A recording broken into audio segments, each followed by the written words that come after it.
नाज़रीन, सिंध की सकाफ़त जो ॾींहुं 4 डिसंबर ते मल्हायो पियो वञे, जंहिं जूं तयारियूं ज़ोर शोर सां जारी आहिनि। हैदराबाद में भी सकाफ़त के दिहाड़े जूं तयारियूं उरूज ते पहुची वयूं आहिनि। उन हवाले सां पेश आहे ग़ुलाम मुस्तफ़ा सोलंकीअ जी हीअ रिपोर्ट। रहे सदा सिंधुअ जी छोली, मारवड़न जी मिठड़ी बोली। रहे सदा सिंधुअ जी छोली, मारवड़न जी मिठड़ी बोली। गली गली ऐं घर घर गूंजन सिंध अमर जा नारा नारा नारा नारा नारा। जिए सिंध वारा दियन, सिंध टोपी अजरक वारा दियन। जी नाज़रीन, हैदराबाद समेत सॼी सिंध में जो सकाफ़त जो ॾियारो वो हर साल डिसंबर के महीने में मल्हायो वेंदो आहे। हिन साल 4 डिसंबर ते सकाफ़त जो ॾियारो मल्हायो वञे थो। उन सकाफ़त जे ॾियारे जे मल्हाइण जे ऐलान खां पोइ मुख़्तलिफ़ जेके सकाफ़ती शयूं उन्हनि जे विकिरे में इज़ाफ़ो थी वञे थो। उन दुकाननि ते मुख़्तलिफ़ जेके सकाफ़ती शयूं रखियल आहिनि उते नौजवान तोड़े वॾा नंढा ऐं औरतूं उन्हनि जे सकाफ़ती शयूं जेके आहिनि ख़रीद करणु शुरू कनि थियूं।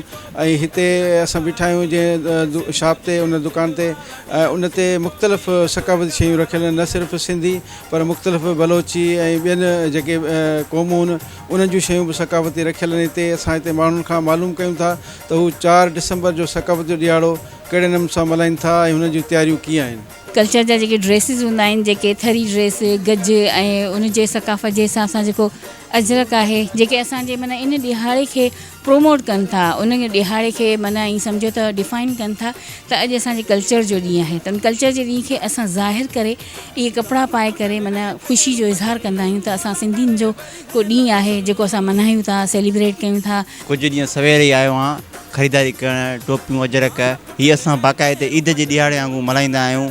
ऐं सिंधी भाइरनि खे घुरिजे त इन ॾींहं खे अञा प्रोमोट कनि।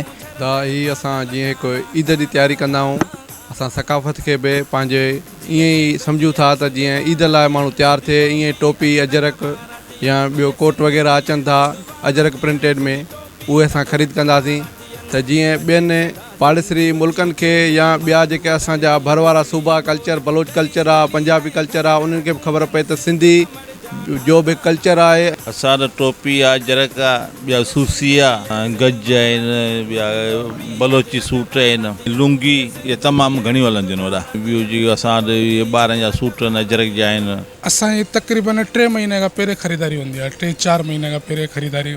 हीअं त तक़रीबन असांजो सॼो साल ई ख़रीदारी जो हूंदो आहे, पर हिन जी जेका स्पेशल ख़रीदारी हूंदी आहे न, तक़रीबन 6 महीना पहिरियों कंदा आहियूं असां। साईं जीअं सकाफ़ती ॾियारो मल्हाइणु शुरू कयो आहे, उन खां वधीक ॾींहों ॾींहुं असांजो सकाफ़ती ॾियारो जेको आहे वधीक मल्हायो थो वञे। भाई कल्चर के हवाले से बहुत लोग ख़रीदते हैं, बहुत पसंद करते हैं, क्योंकि हमारे पास सिंधी खुद से होते हैं, कश्मीरी खुद से होते हैं, बलोची खुद से होते हैं, हर मतलब के हर टाइप के होते हैं कल्चर के हिसाब के। और ये 4 तारीख को बनाया जाता है, तो इसकी कीमत कोई नहीं होती है, बस आवाम ख़रीदने से मतलब रखती है। बहुत अच्छा बनाया जाता है। अब हमारे पास शोपीस भी हैं 10 किस्म के, हालांकि इधर के खुसे की वैरायटी बहुत है, मुल्तान के कश्मीरी खुसे हैं। शागिर्द सकाफ़ती ॾियारो पंहिंजे सिंध जे सकाफ़त ईअं मल्हाईंदा आहिनि त पंहिंजे कल्चर खे, पंहिंजे सिंध खे ज़ाहिर कंदा आहिनि त असां सिंधी हुजण जे नाते पंहिंजो कल्चर मल्हाईंदा आहियूं। पंहिंजो बोस्की पटको हूंदो आहे या सिंधी टोपी हूंदो आहे, पंहिंजे कल्चर खे शो कराईंदा आहिनि। इंशाल्लाह हर साल जीअं हिन साल बि पंहिंजो जेको आहे सो सुठो कल्चर के प्रोमोट कंदासीं पंहिंजी यूनिवर्सिटी में ऐं पंहिंजी पूरी सिंध में। उहो पंहिंजे सिंधी भाइरनि ताईं बि इहो पैगाम पुॼाईंदासीं त असांजी 5100 साल पुराणी जेको आहे सो ही क़दीम सकाफ़ती ॾियारो अचे थो, सो इंशाल्लाह असां भरपूर ऐं पिनज़ोर सां जेको आहे सो कंदासीं, मल्हाईंदासीं।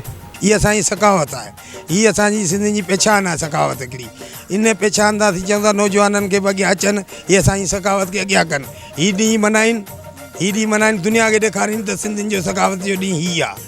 जी नाज़रीन, ही सकाफ़त जो ॾियारो 4 डिसंबर ते सॼी सिंध में मल्हायो वञे थो, पर ॿाहिरिनि मुल्कनि में बि इहो सकाफ़त जो ॾियारो जेको जोश जज़्बे सां मल्हायो वञे थो। हिननि जो इहो चवणु आहे त सकाफ़त जेका असांजी आहे 5000 साल पुराणी आहे। क़दीमी सकाफ़त खे ॿीहर उजागर करण जे लाइ मुख़्तलिफ़ जेके हुन जूं सकाफ़ती शयूं आहिनि उनखे उजागर करण लाइ इहो 4 डिसंबर जो ॾियारो मुनासिबु ॾियारो आहे, जंहिं ते पंहिंजी सिंध जी सकाफ़त खे उजागर करे सघिजे थो। कैमरामैन हुज़ूर बख़्श सां गॾु ग़ुलाम मुस्तफ़ा सोलंकी, SS न्यूज़, हैदराबाद।